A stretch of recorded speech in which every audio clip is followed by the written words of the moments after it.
नमस्कार दोस्तों, मैं अभी चौधरी हिंदुस्तान समाचार से। दोस्तों आज मैं पहुंचा मोदीगढ़ तहसील में, जहां पे भारतीय किसान बलराज राष्ट्रीय महिला अध्यक्ष नेतृत्व में ज्ञापन देने आए हैं। लोग वहां पे पहुंचे हैं। मैडम, प्राइवेट हॉस्पिटल की लूट हो या उनकी लापरवाही का परिणाम पहले भी हमने मेरठ में देखा। मेरठ में जन आंदोलन हुआ, आप लोगों ने भी उसमें समर्थन दिया।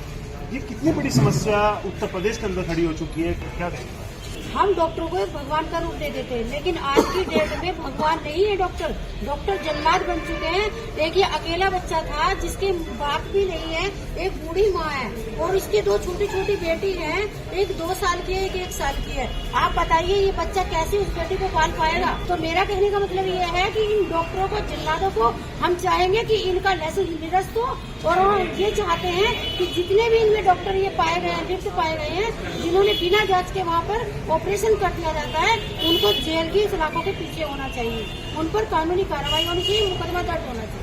3 महीने से पीड़ित दर भटक रहे हैं, ऑफिसों में जा रहे हैं, लेकिन कोई भी कार्रवाई नहीं हो पा रही है। असल में क्या है, कार्रवाई इसलिए नहीं होती है कि पीड़ित अकेला होता है, गरीब होता है, और उसके साथ एक और प्रॉब्लम आ रही है कि वो एससी समाज से हैं। और इस टाइम जो सरकार चल रही है उत्तर प्रदेश में और देश में, 2 लोगों की सरकार चल रही है। 2 गुजराती आ गए हैं इस देश में, जो किसी को कुछ नहीं समझ रहे हैं। किसी के साथ कुछ भी हो, सिर्फ पब्लिक को लूटना, खसोटना उनका काम हो गया है। और आपने देखा भी था, पिछले 13 महीने हमने जब आंदोलन किया था तो वही मोदी जी थे जो बिल्कुल किसी की नहीं मान रहे, फिर उनको आकर के मानना पड़ा। और यही आंदोलन इतना बड़ा हो जाएगा इस जिले में कि योगी जी को भी खबर लग जाएगी कि किसके साथ क्या हुआ। ये डॉक्टरों की जो लूट खसोट चल रही है, पिछले दिनों आपने देखा था मेरठ में अतुल प्रधान ने इतना बड़ा आंदोलन किया था, जिसमें हमारी भी बहुत बड़ी सपोर्ट थी, और वही डॉक्टरों के खिलाफ था।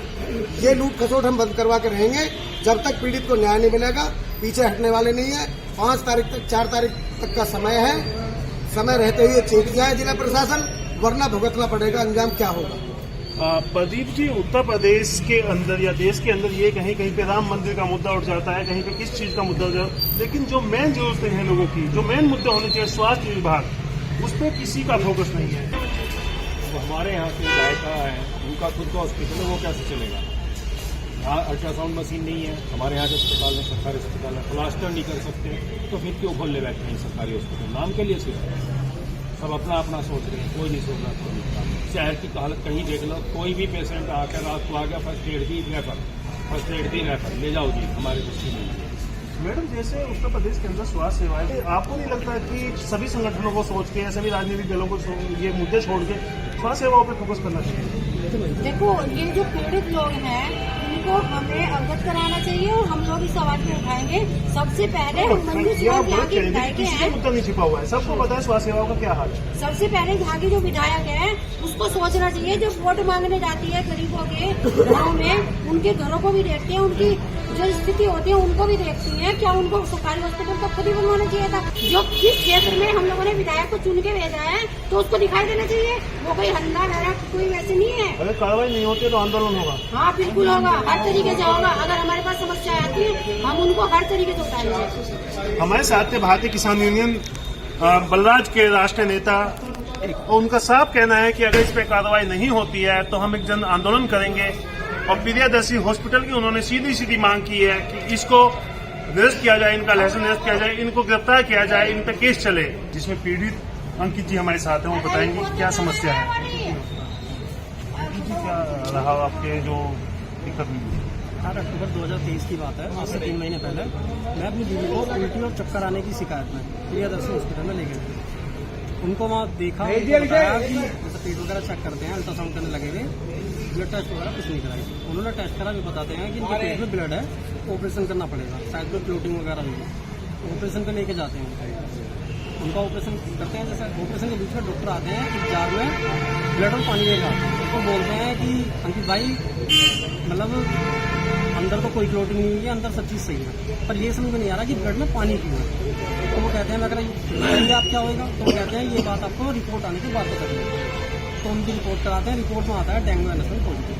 मतलब उनके अंदर कोई प्रोटीन नहीं थी, कोई ऑपरेशन की जरूरत नहीं थी। अगर पहले रिपोर्ट होती तो डेंगू एनाफिलिस पॉजिटिव आता, मतलब जो भी उनकी बॉडी रिकवर कर जाती है अगर उनका ऑपरेशन ना किया। डॉक्टर की सीधी लापरवाही रही। सीधी लापरवाही।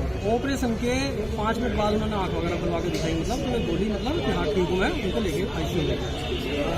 उसके बाद में डॉक्टर साहब आते हैं और बोलते हैं कि मतलब लेटी है, उनकी नसें सिकुड़ चुकी हैं, अब इनको वेंटिलेटर में लेना चाहिए। उनको रात को 3-4 घंटे बाद तक देखा गया और 3-4 बजे के करीब उनको वेंटिलेटर पर ले गया। और वेंटिलेटर के बाद उनकी हमारे से ना तो कभी कोई बात हुई, बस यही था इलाज चल रहा है, पूरे दिन प्लेट आ रही है। तो इलाज के दौरान सतीश त्यागी या सईदा त्यागी जी मौजूद थी? सब मौजूद थे, पर सतीश त्यागी ने ये केस अपने हाथ में पकड़ा ही नहीं। मतलब पकड़ने का मतलब ऐसे नहीं, वो आए ही, उनके बेटे ने, उनकी बीवी ने, बेटे की बीवी और उनकी मम्मी ने, सरिता त्यागी ने, तीनों नहीं था। डॉक्टर सतीश त्यागी इसमें बिल्कुल भी भागीदार नहीं, बिल्कुल भी ना उन्होंने केस देखा था, ना ऐसे ना उन्होंने जानकारी थी। तो उसके बाद उनका देहांत हो गया। उसके बाद उनका देहांत हो गया। देहांत में उन्होंने लगभग 4 घंटे के अंदर ही 19 तारीख की रात को 40 यूनिट ब्लड वो चढ़ेंगे, प्लेट जो होती है और ब्लड चढ़ा, जिसकी वजह से आर के चैरिटेबल से ब्लड वगैरह सब रिपोर्ट है, मेरे पास बिल है उनके सभी से। तो उनको हम रात को ले जाते हैं, सुबह के 4 बजे में एक्सपायर हो गई, उनको लेकर चले जाते हैं। मैं अगले दिन उनका एक्सपायर वगैरह जो भी करते हैं तो उसके नेगेटिव में आता हूँ, उनका मेरा बिल बताइए, बाकी का बैलेंस जो भी है, क्योंकि रात को हम 4 बजे आ गए थे, हम किसी कैश वगैरह कुछ नहीं था उस टाइम पर।